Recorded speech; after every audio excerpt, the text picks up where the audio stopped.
Il est très courant aujourd'hui d'entendre des gens utiliser le nom de Dieu ou de Jésus comme un gros mot dans des émissions de télévision et des films.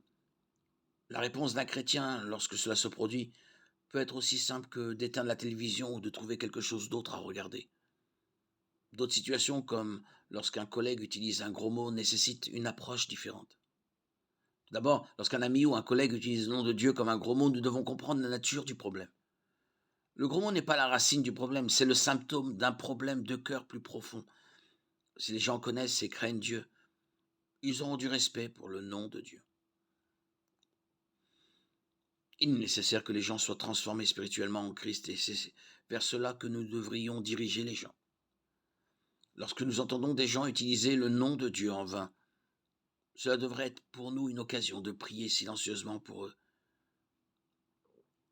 Lorsque nous en avons l'occasion, nous pouvons leur expliquer combien cela nous fait mal d'entendre le nom de notre Seigneur profané.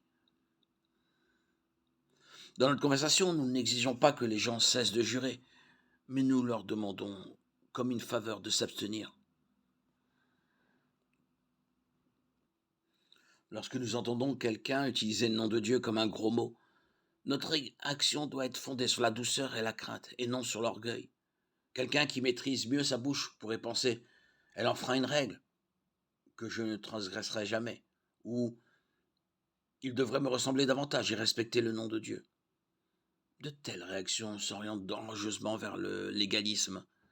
Lorsque nous pensons que notre position devant Dieu est basée sur notre capacité à respecter les règles, nous perdons de vue la grâce. Nous avons tous le même besoin de la miséricorde de Dieu, et nous sommes tous les mêmes bénéficiaires de la grâce de Dieu.